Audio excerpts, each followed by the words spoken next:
Moby-Dick by Herman Melville. Chapter 2. The Carpet Bag. I stuffed a shirt or two into my old carpet bag, tucked it under my arm, and started for Cape Horn in the Pacific. Quitting the good city of Old Manhattan, I duly arrived in New Bedford. It was a Saturday night in December. Much was I disappointed upon learning that the little packet for Nantucket had already sailed, and that no way of reaching that place would offer till the following Monday. As most candidates for the pains and penalties of whaling stop at this same New Bedford, thence to embark on their voyage, it may as well be related that I, for one, had no idea of so doing. For my mind was made up to sail in no other than a Nantucket craft, because there was a fine boisterous something about everything connected with that famous old island which amazingly pleased me.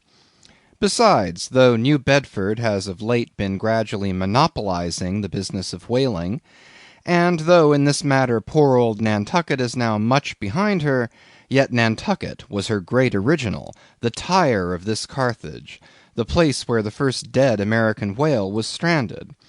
Where else but from Nantucket did those aboriginal whalemen, the red men, first sally out in canoes to give chase to the Leviathan? And where but from Nantucket, too, did that first adventurous little sloop put forth, partly laden with imported cobblestones, so goes the story, to throw at the whales, in order to discover when they were nigh enough to risk a harpoon from the bowsprit? Now, having a night, a day, and still another night following before me in New Bedford, ere I could embark for my destined port, it became a matter of concernment where I was to eat and sleep meanwhile. It was a very dubious looking, nay, a very dark and dismal night, bitingly cold and cheerless. I knew no one in the place. With anxious grapnels I had sounded my pocket, and only brought up a few pieces of silver. So wherever you go, Ishmael, said I to myself, as I stood in the middle of a dreary street shouldering my bag, and comparing the gloom toward the north with the darkness towards the south, wherever in your wisdom you may conclude to lodge for the night, my dear Ishmael, be sure to inquire the price, and don't be too particular. With halting steps I paced the streets, and passed the sign of the Crossed Harpoons, but it looked too expensive and jolly there.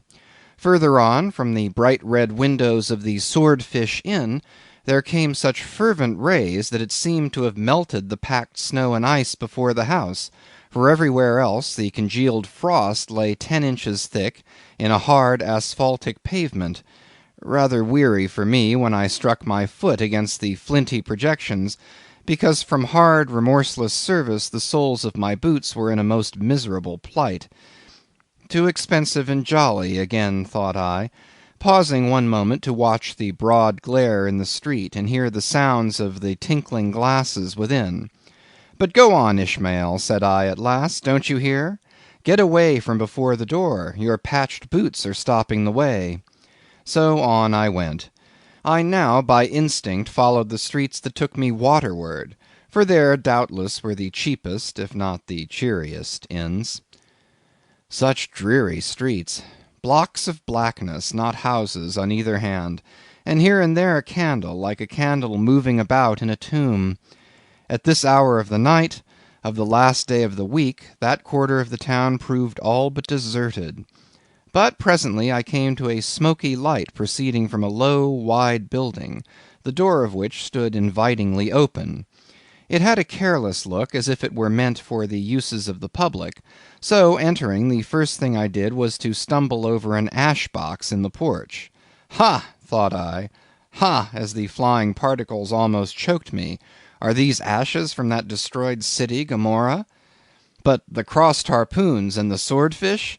This, then, must needs be the sign of the trap. However, I picked myself up, and hearing a loud voice within, pushed on and opened a second interior door. It seemed a great black parliament sitting in Tophet. 100 black faces turned round in their rows to peer, and beyond a black angel of doom was beating a book in the pulpit. It was a negro church, and the preacher's text was about the blackness of darkness, and the weeping and wailing and teeth gnashing there. Ha, Ishmael, muttered I, backing out. Wretched entertainment at the sign of the Trap. Moving on, I at last came to a dim sort of light, not far from the docks, and heard a forlorn creaking in the air, and looking up, saw a swinging sign over the door with a white painting on it, faintly representing a tall straight jet of misty spray, and these words underneath: The Spouter Inn, Peter Coffin. Coffin? Spouter? Rather ominous in that particular connection, thought I. But it is a common name in Nantucket, they say, and I suppose this Peter here is an emigrant from there. As the light looked so dim, and the place for the time looked quiet enough, and the dilapidated little wooden house itself looked as if it might have been carted here from the ruins of some burnt district, and as the swinging sign had a poverty-stricken sort of creak to it, I thought that here was the very spot for cheap lodgings and the best of pea coffee. It was a queer sort of place, a gable-ended old house, one side palsied, as it were, and leaning over sadly. It stood on a sharp, bleak corner, where that tempestuous wind Euroclydon kept up a worse howling than ever it did about poor Paul's tossed craft.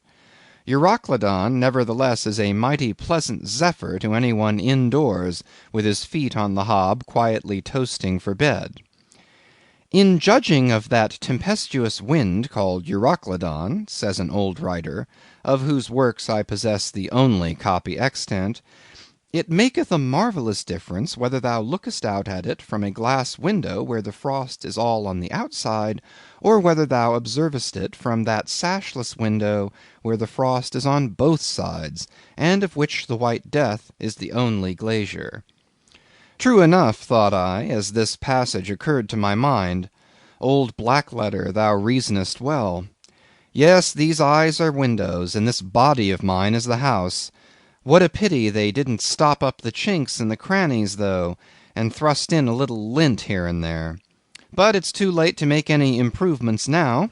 The universe is finished, the copestone is on, and the chips were carted off 1,000,000 years ago.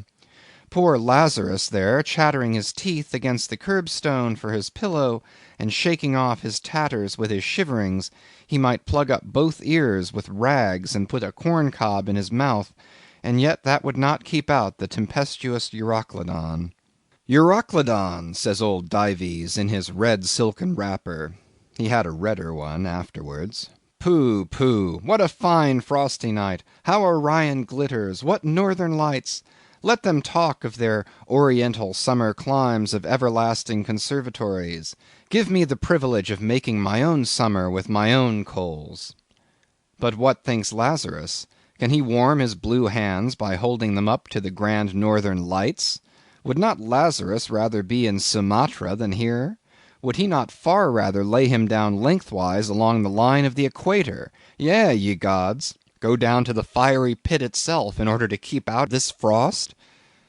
Now that Lazarus should lie stranded there on the curbstone before the door of Dives, this is more wonderful than that an iceberg should be moored to one of the Moluccas.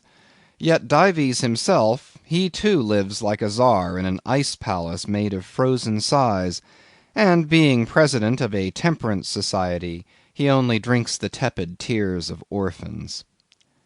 But no more of this blubbering now. We are going a whaling, and there is plenty of that yet to come. Let us scrape the ice from our frosted feet, and see what sort of a place this Spouter may be.